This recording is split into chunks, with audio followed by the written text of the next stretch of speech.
translate from there? I just stand here and do that. Because sometimes you don't understand this. Shri Manikrao Thakre ji,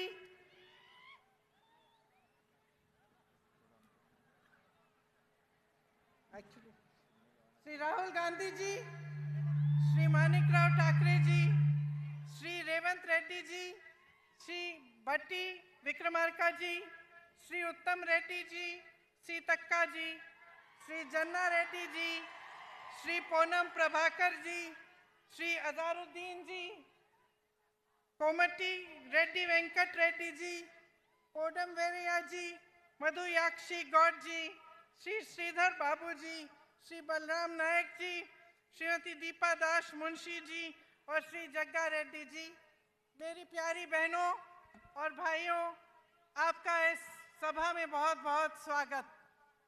అక్కలు చెల్లెలు అన్నలు తమ్ముళ్ళు మీ అందరికీ స్వాగతం, మీ అందరికీ నమస్కారం। आज जैसे हम यहाँ उतरे तो हम रामप्पा मंदिर पे गए और मैं आपको दिल से बताना चाहती हूँ कि इतना सुंदर मंदिर मैंने अपने जीवन में नहीं देखा है। ఇక్కడ మేము రాగానే రామప్ప మందిరం పోయినాం, చాలా అద్భుతమైన చాలా సుందరమైన మందిరం అని చెప్పి నేను మనవి చేస్తున్నాను। ये धरती एक पवित्र धरती है। यहाँ के शहीदों ने तेलंगाना के लिए बड़े बड़े बलिदान दिए। ఇది చాలా పుణ్యభూమి, ఇక్కడ చాలా మంది తెలంగాణ రాష్ట్రం కోసం వారి జీవితాలు త్యాగం చేసుకున్నారు। न्याय प्रिय लोगों की धरती है। ఇక్కడున్న ప్రజలందరూ న్యాయం కోరుతున్నారు। वीरों की धरती है। ఇది వీరుల భూమి। ఇది वीर श्रीकांताचार्य जी को मेरा नमन। శ్రీకాంతాచార్యని నేను తెలంగాణ అమరవీరుని ఈరోజు తలుచుకుంటున్నాను। इन सब योद्धाओं ने आपके लिए एक बहुत बड़ा सपना देखा था। మీరందరూ కూడా ఒక పెద్ద తెలంగాణ అనే ఒక పెద్ద స్వప్నం చూసిండ్రు। ये सपना विकास का सपना था, रोजगार का सपना था और सामाजिक न्याय का सपना था। ఈ స్వప్నం, ఈ కళ ప్రగతి గురించి, ఉద్యోగాల గురించి, సామాజిక న్యాయం గురించి మీ స్వప్నం ఉండింది। आपने इस सपने पे भरोसा किया। आपने भरोसा किया पिछले चुनाव में कि बीआरएस आपका सपना साकार करेगी और आपको अपने प्रदेश में रोजगार मिलेंगे, एक मजबूत भविष्य मिलेगा और एक सामाजिक समानता मिलेगी जिससे आप सबका विकास इकट्ठे हो पाए। మీ కలలు నిజమైతే అనుకొని సామాజిక న్యాయం జరుగుతుందని చెప్పి మీరందరూ గతంలో బీఆర్ఎస్ పార్టీని ఎన్నికల్లో నమ్మారు। आपकी उम्मीद थी कि किसानों को मजबूत बनाया जाएगा, आत्महत्याएं बंद होंगी, कि आपके जो बच्चे हैं उनका भविष्य अच्छा होगा और नौकरी करके आप अपने परिवार को मजबूत बना पाएंगे। మీ నమ్మకం, మీ విశ్వాసం ఏముండనంటే రైతుల జీవితాల్లో వెలుగు నిండుతాయి, పిల్లలకు ఉద్యోగాలు వస్తాయి, మీకు బంగారు భవిష్యత్తు వస్తుందని చెప్పి మీరు అనుకున్నారు। అందుకోసమే గతంలో బీఆర్ఎస్ పార్టీకి మద్దతు పలికినరు। एक आशा थी कि बाबा साहेब अम्बेडकर जी, महात्मा फूले जी, कोमराम भीम जी जैसे महापुरुषों का जो सामाजिक न्याय का सपना था वो पूरी तरह से साकार होगा। మీరు అనుకున్నారు అంబేద్కర్, ఫూలే, కొమరం భీం వారి సామాజిక న్యాయం తెలంగాణలో పూర్తి అవుతుందని చెప్పి మీరు ఆశించిండ్రు। कांग्रेस पार्टी ने ये सपना समझा क्योंकि कांग्रेस पार्टी खुद एक आंदोलन से निकली थी। కాంగ్రెస్ పార్టీ మీ కల గురించి అర్థం చేసుకున్నది। కాంగ్రెస్ పార్టీ కూడా ఆందోళన ద్వారానే పుట్టిందని చెప్పి నేను మనవి చేస్తున్నాను। कांग्रेस पार्टी का ये असूल है कि सामाजिक न्याय होना चाहिए, कि सब इकट्ठे आगे बढ़ें और इसी असूल पर स्वतंत्रता संग्राम लड़ा गया। इसीलिए कांग्रेस पार्टी ने जब देखा कि आपका ये सपना था और आप इस सपने के लिए संघर्ष कर रहे थे, इसमें अपनी पूरी शक्ति डाल रहे थे और इतने सारे लोग इस सपने के लिए बलिदान देने के लिए तैयार थे, तो कांग्रेस पार्टी ने इस सपने को समझकर तेलंगाना प्रदेश बनाने का निर्णय लिया। కాంగ్రెస్ పార్టీ స్వాతంత్రం నుంచి కూడా దేశం ప్రజల యొక్క ఆకాంక్షలు గుర్తించింది. కాంగ్రెస్ పార్టీ సామాజిక న్యాయం మీద నమ్ముతుంది. కాంగ్రెస్ పార్టీ ప్రజల ఆకాంక్షలు నెరవేరుస్తుంది. మీ అందరి ఆకాంక్షలు కోరికలు నెరవేర్చడానికే కాంగ్రెస్ పార్టీ ప్రత్యేక తెలంగాణ రాష్ట్రం ఏర్పాటు చేసిందని చెప్పి మనం చేస్తున్నాను. उस समय मेरी माताजी सोनिया जी कांग्रेस की अध्यक्ष थी और इस निर्णय को लेने में एक राजनीतिक वीरता भी थी, क्योंकि वो जानती थी कि इस निर्णय को लेने से हो सकता है कि कांग्रेस की जो राजनीतिक जो यहाँ पे जो उसका स्तर है, हो सकता है कि कांग्रेस उस चुनाव को हारे जो अगला चुनाव है। మా అమ్మ సోనియా గాంధీ గారు తెలంగాణ రాష్ట్రం ఇవ్వడానికి నిర్ణయం తీసుకున్నప్పుడు కొంత రాజకీయ మూల్యం చెల్లించాల్సి వస్తుందని చెప్పి తెలిసి కూడా తెలంగాణ రాష్ట్రం ఏర్పాటు చేసిన విషయం మీకు గుర్తు చేస్తున్నాను. आजकल ज्यादातर पार्टी के नेता वही निर्णय लेते हैं जिससे उनका राजनीतिक स्वार्थ साधा जाता है, लेकिन सोनिया जी ने जब ये निर्णय लिया तो ये निर्णय आपके लिए लिया। उन्होंने ये कहा कि चाहे मेरी पार्टी तेलंगाना में न भी जीते, न भी सरकार बना पाए, तब भी ये तेलंगाना के लोगों का की ये चाहत है, कि सपना है, और इसे साकार करने के लिए उन्होंने आपकी भलाई के लिए और आपके पक्ष में ये निर्णय लिया। తెలంగాణ రాష్ట్రం ఇస్తే మూల్యం చెల్లించాల్సి వస్తుందని తెలిసినా ఈ రోజుల్లో రాజకీయ నాయకులందరూ కూడా రాజకీయ లబ్ధి కోసమే నిర్ణయాలు తీసుకుంటున్నా. మా తల్లి గారు సోనియా గాంధీ గారు రాజకీయం నష్టపోయినా సరే తెలంగాణ ప్రజల ఆకాంక్ష కొరకు, తెలంగాణ ప్రజల త్యాగాలు గుర్తించి, తెలంగాణ ప్రజల కోరిక మేరకు తెలంగాణ రాష్ట్రం ఏర్పాటు చేసిన విషయం మీ అందరికీ మరోసారి మనం చేస్తున్నాను.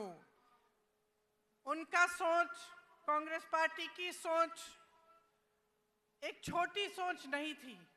उनका नजरिया आगे के लिए था, भविष्य के लिए था, आपकी मजबूती के लिए था। इसीलिए वो ये निर्णय ले पाई।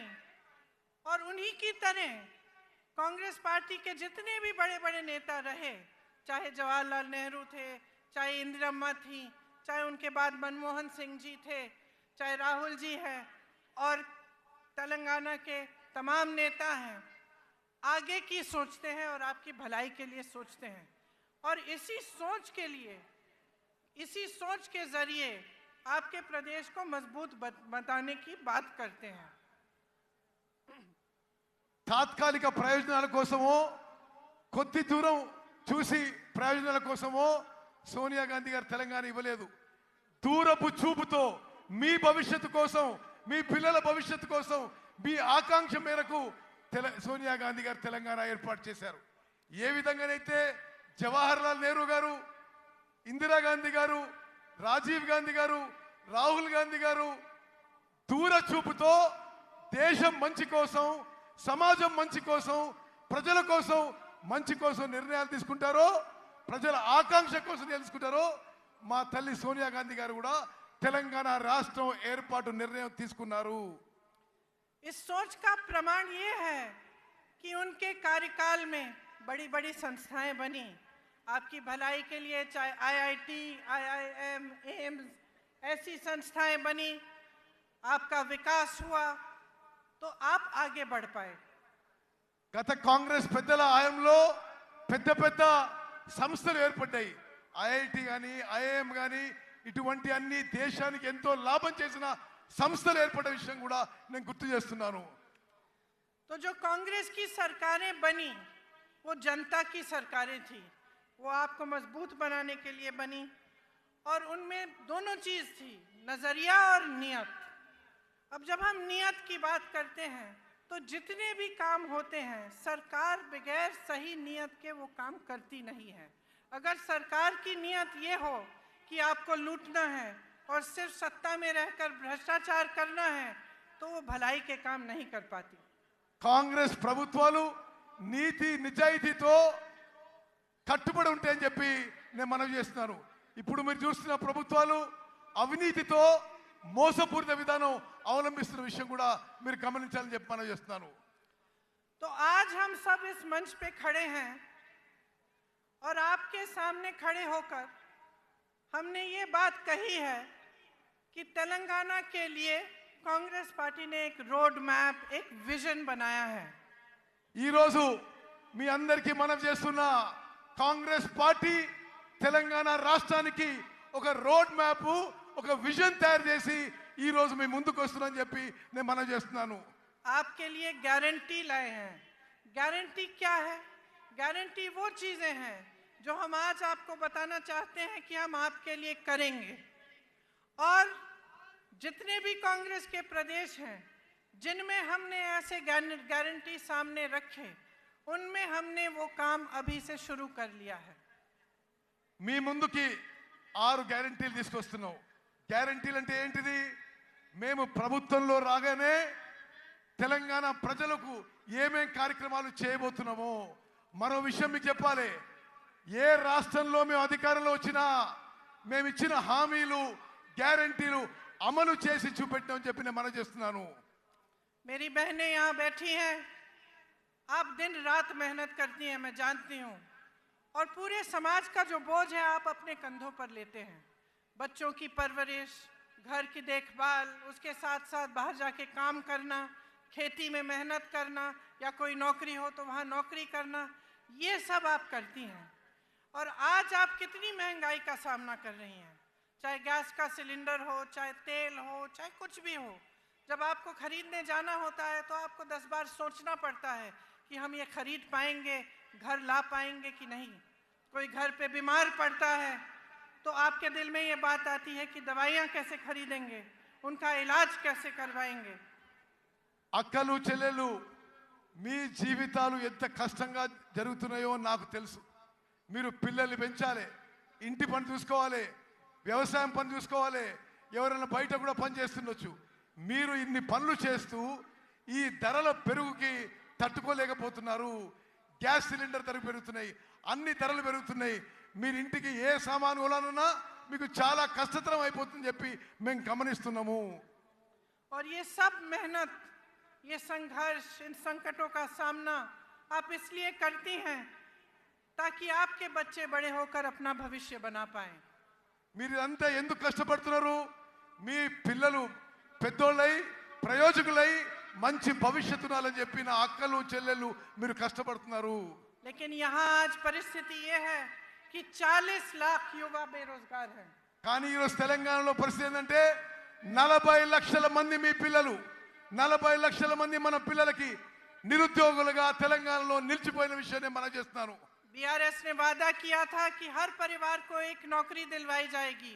आज लाखों पद खाली हैं लेकिन नौकरियां नहीं दी गई हैं। టిఆర్ఎస్ పార్టీ ఇంటికో ఉద్యోగం చెప్పిండ్రు, ఇంటికో ఉద్యోగం. కానీ ఈరోజు లక్షల ఉద్యోగాలు ఖాళీగా ఉన్నా బీఆర్ఎస్ పార్టీ ఉద్యోగాలు నింపలేదనే విషయం మీరు గమనించాలి. और स्थिति ये है कि भर्तियों में भी भ्रष्टाचार है। एक बच्ची ने आत्महत्या की और उस पर भी सवाल उठाया गया कि उसने एप्लीकेशन ही नहीं भरा था। ये परिस्थितियां हैं कि जो संकट है, जो युवाओं का दर्द है, उसे समझने और सुलझाने के बजाय उन पर उंगलियां उठाई जाती हैं, लेकिन रोजगार नहीं दिए जाते। आपके लिए, आपके विकास के लिए काम नहीं किया जाता। ఉద్యోగాలు నింపే ప్రక్రియలో బీఆర్ఎస్ ప్రభుత్వంలో అవినీతి జరుగుతుంది. చాలా మంది యువకులు తట్టుకోలేక ఆత్మహత్య చేస్తుంటే వారి క్యారెక్టర్ మీద కూడా ఈ ప్రభుత్వం పెద్దలు ఏలెత్తి చూపుతున్నారు. ఉద్యోగాలు ఇవ్వకపోగా ఉద్యోగంలో నింపే ప్రక్రియలో ఈ టిఆర్ఎస్ ప్రభుత్వంలో అవినీతి లూటీ జరుగుతున్న విషయం నేను మనవి చేస్తున్నాను. उस्मानिया जैसी यूनिवर्सिटीज में अध्यापकों और पैसों की कमी है। एक भी नई सरकारी यूनिवर्सिटी नहीं बनाई गई। इनके पूरे कार्यकाल में आप देखेंगे तो सिर्फ प्राइवेट यूनिवर्सिटियां बनी हैं और उनमें से आधी इन्हीं के नेताओं की है, ताकि आपको फीस बड़ी बड़ी भरनी पड़े लेकिन आपके लिए सही सुविधा नहीं बने। ఉస్మానియా లాంటి యూనివర్సిటీలో టీచింగ్ నాన్ టీచింగ్ ఫ్యాకల్టీకి రిక్రూట్మెంట్ జరగలేదు. బీఆర్ఎస్ ప్రభుత్వం వచ్చిన తర్వాత ఒక్క కొత్త గవర్నమెంట్ యూనివర్సిటీ కూడా తెరవలేదు. కేవలం ప్రైవేట్ యూనివర్సిటీస్ తెరిచి పెద్ద పెద్ద ఫీజు పెట్టి మీ పిల్లలకి మీకు ఇబ్బంది కలుగుతుంది ఈ బీఆర్ఎస్ ప్రభుత్వంలో చెప్పి మనం చేస్తున్నాను. इसलिए युवाओं के लिए हमारी जो गारंटी है उसमें हमने कहा है कि तेलंगाना आंदोलन के शहीदों के परिवार को एक सरकारी नौकरी दिलवाएंगे। उनके माता पिता या पत्नी को 25,000 रुपए मानसिक पेंशन मिलेगा। 2 लाख खाली सरकारी पद हैं, उनको हम 1 साल के अंदर अंदर भरेंगे और बेरोजगार युवाओं को 4,000 रुपए प्रति माह बेरोजगारी का भत्ता मिलेगा।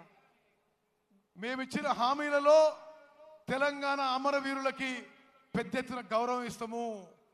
తెలంగాణ నిరుద్యోగ యువతకి 4,000 రూపాయలు నిరుద్యోగ భృతి ఇస్తాము. తెలంగాణ నిరుద్యోగ యువతకి 5 లక్షల రూపాయలు ఇవ్వబోతున్నాము.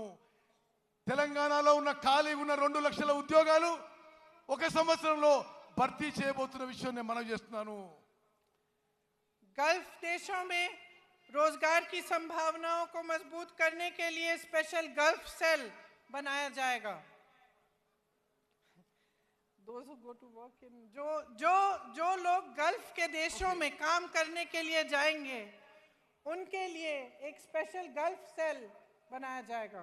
గల్ఫ్ లో పోయి మీకు తెలుసు ఉత్తర తెలంగాణలో చాలా మంది దుబాయ్ లో గల్ఫ్ లో పనిచేస్తారు. వారి కుటుంబాలను ఆదుకోవడానికి కూడా రాబోయే కాంగ్రెస్ ప్రభుత్వం ప్రత్యేక చర్యలు తీసుకుంటుంది. आज मेरे किसान भाइयों की परिस्थिति बहुत ही शर्मनाक है। चाहे पेट्रोल हो, डीजल हो, खाद हो, हर चीज पर खर्चा बढ़ गया है। आपके कर्ज बढ़ गए हैं और सरकार की तरफ से कोई मदद नहीं मिलती। ఈ రోజు రైతుల పరిస్థితి తెలంగాణలో దయనీయంగా మారింది.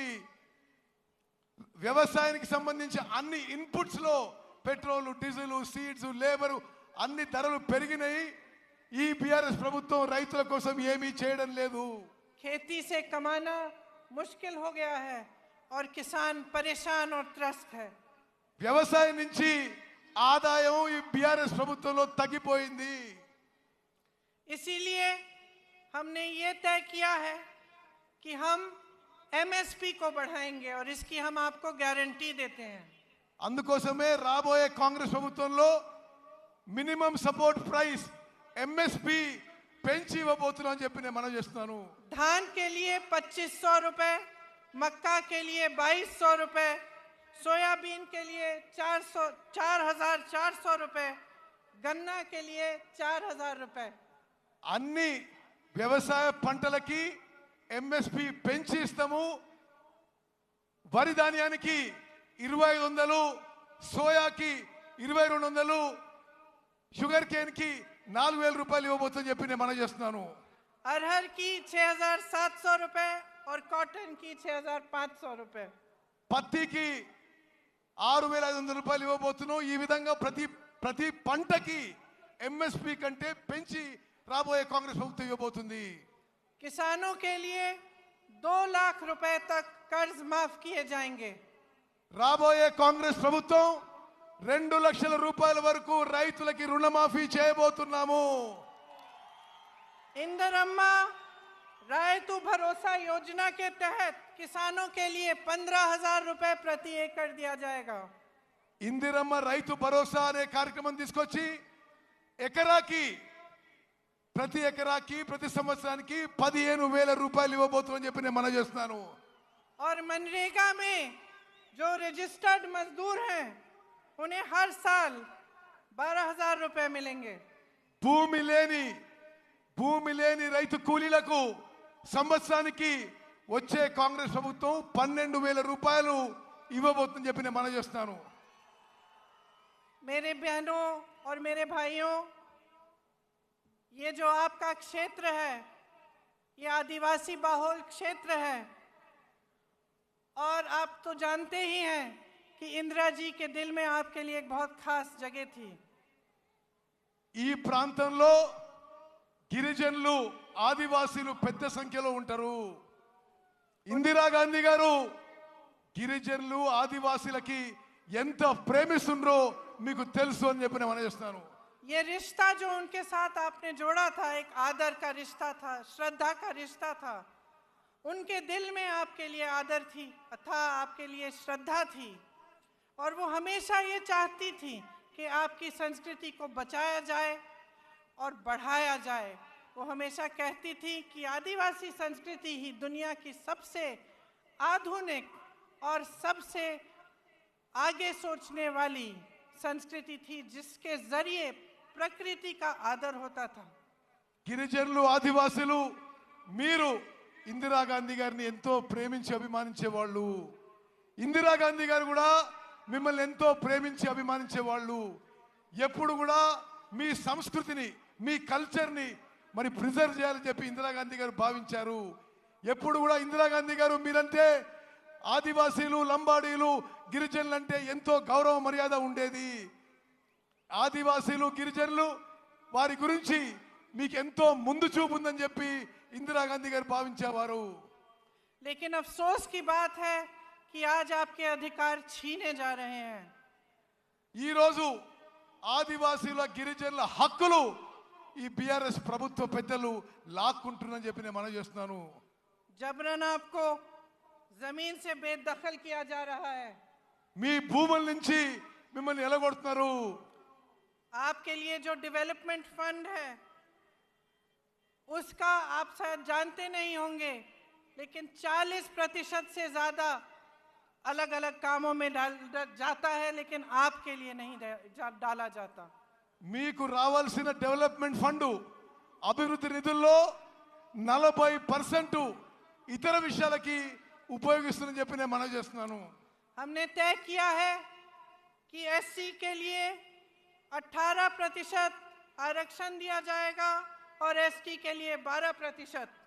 మేము వచ్చిన తర్వాత ఎస్సీలకి 18% రిజర్వేషను, ఎస్టీలకి 12% రిజర్వేషన్ ఇవ్వబోతుందని చెప్పి నేను మనవి చేస్తున్నాను. अंबेडकर अभय हस्तम के तहत एससी एसटी परिवारों को 12 लाख की मदद मिलेगी. అంబేద్కర్ అభయ హస్తం అనే కార్యక్రమం మేరకు ఎస్సీ ఎస్టీ కుటుంబాలకి 12 లక్షల రూపాయలు ప్రతి కుటుంబానికి ఇవ్వబడుతుందని చెప్పి నేను మనవి చేస్తున్నాను. इंदिरम्मा पक्का हाउस स्कीम के तहत बेघर एससी एसटी परिवारों को घर बनाने के लिए जमीन और 6 लाख रुपए मिलेंगे. ఇందిరమ్మ ఇల్లు పథకం కింద ఎస్సీ ఎస్టీలకు ఇంటి స్థలం ఇస్తూ ప్రతి ఇంటి కింద 6 లక్షల రూపాయలు మీకు ఇవ్వబోతున్నారు. और आदिवासी ग्राम पंचायतों के लिए 25 लाख रुपए दिए जाएंगे. ప్రతి గిరిజన గ్రామ పంచాయతీ ఆదివాసీ గ్రామ పంచాయతీలకి 25 లక్షల రూపాయలు ప్రత్యేకంగా ఇవ్వబోతున్నాము. जब कांग्रेस पार्टी वन अधिकार का एक्ट लाई थी तब 8 लाख से अधिक एकड़ जमीन पर पट्टे दिए गए थे.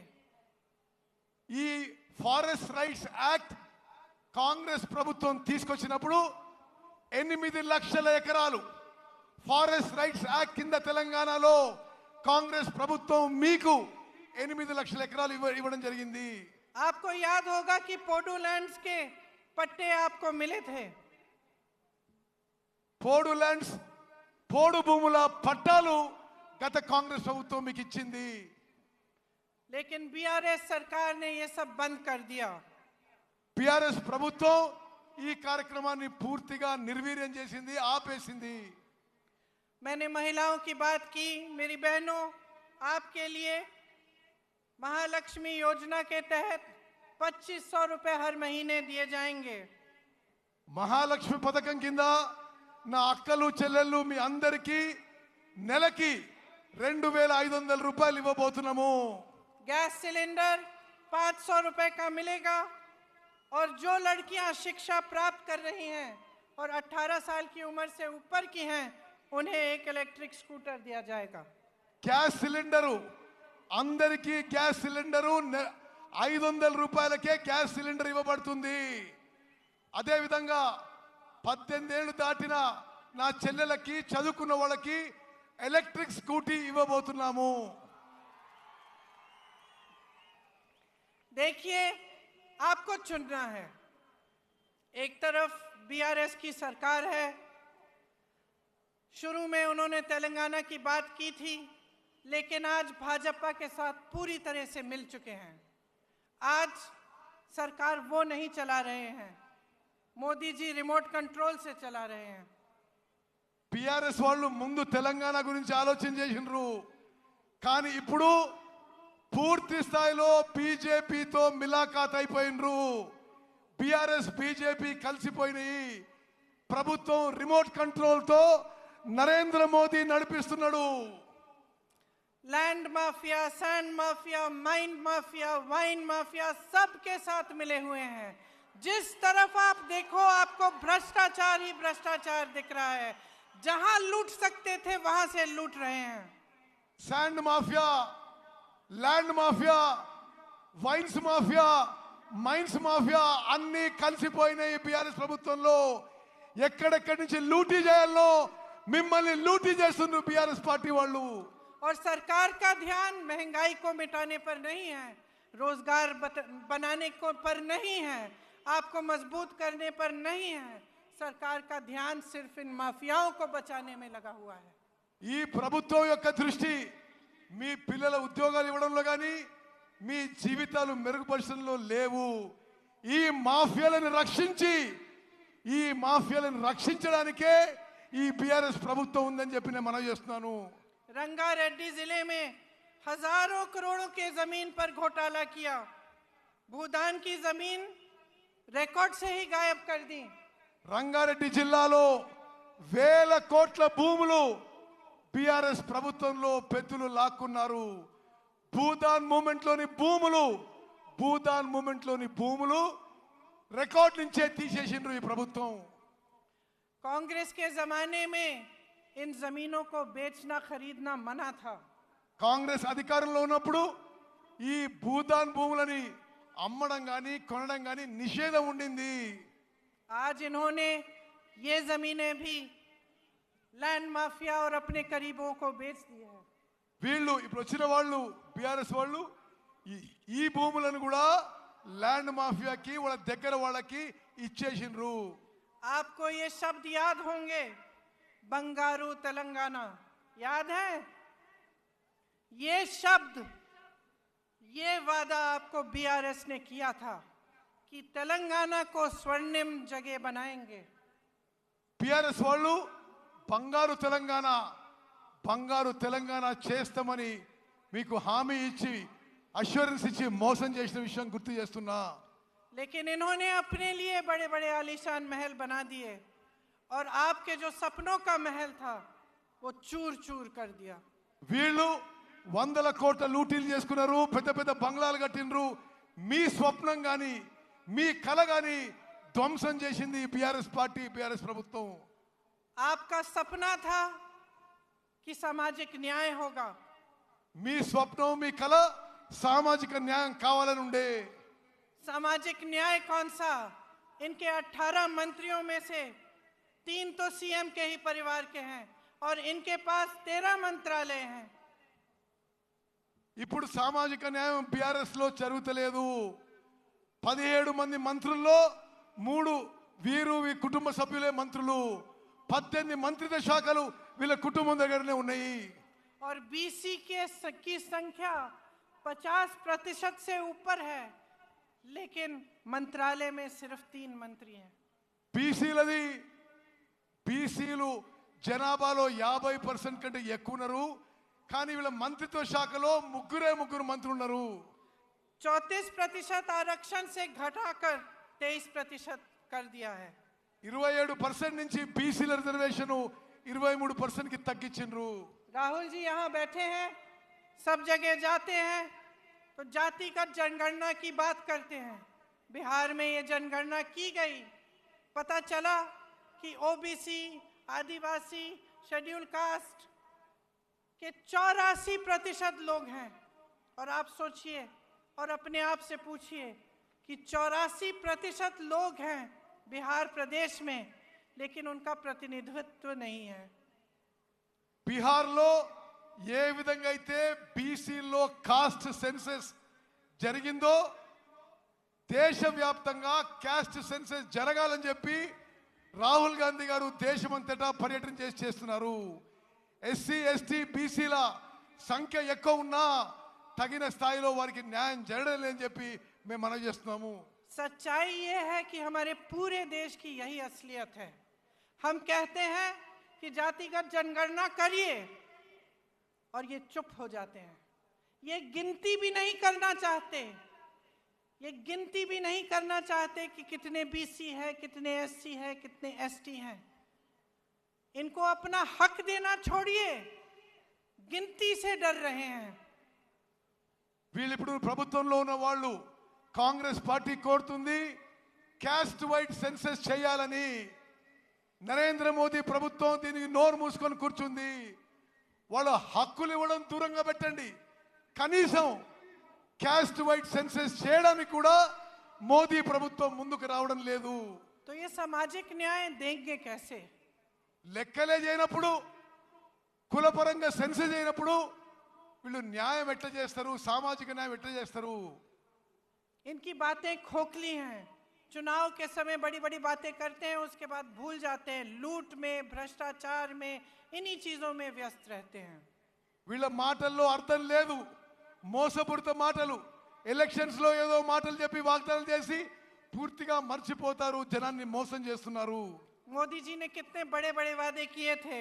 ट्राइबल यूनिवर्सिटी बनाएंगे, स्टील प्लांट लगवाएंगे, हॉर्टिकल्चर यूनिवर्सिटी बनाएंगे। क्या बनाया? మోదీ గారు పెద్ద పెద్ద మాటలు మాట్లాడిండు. ట్రైబల్ యూనివర్సిటీ పెడతా అన్నాడు, స్టీల్ ఫ్యాక్టరీ పెడతా అన్నాడు, హార్టికల్చర్ యూనివర్సిటీ పెడతా అన్నాడు. ఏది ఒక్క అంగుళం కూడా ముందుకు పోలేదు. जो बनाया वो सब अपने बड़े बड़े उद्योगपति दोस्तों को सौंप दिया।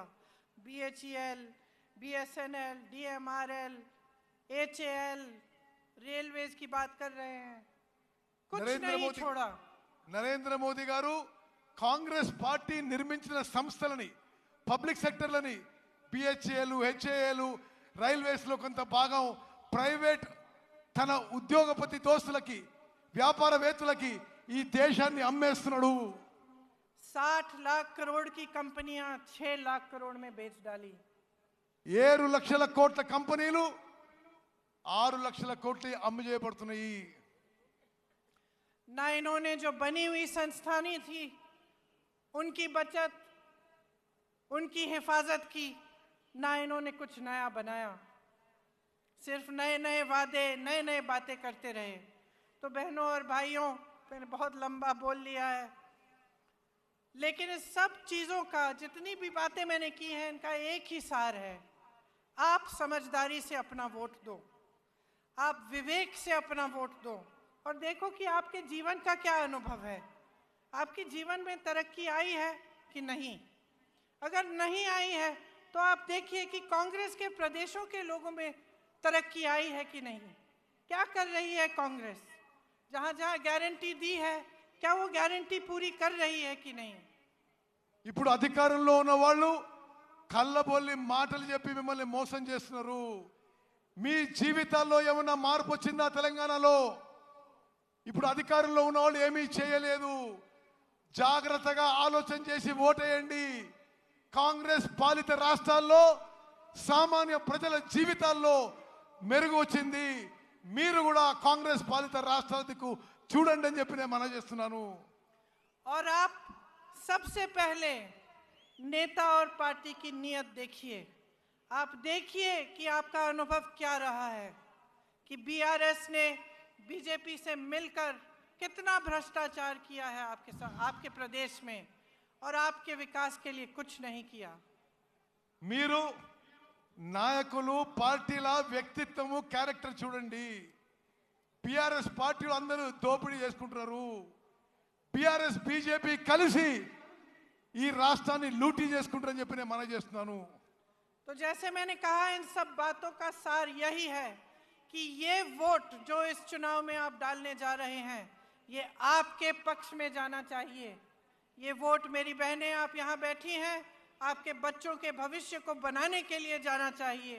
मेरे भाई आप सब यहाँ हैं, आपको रोजगार मिलना चाहिए, आप विकसित हो, आप फूले फले और आपका भविष्य अच्छा हो, इसलिए आपका वोट जाना चाहिए।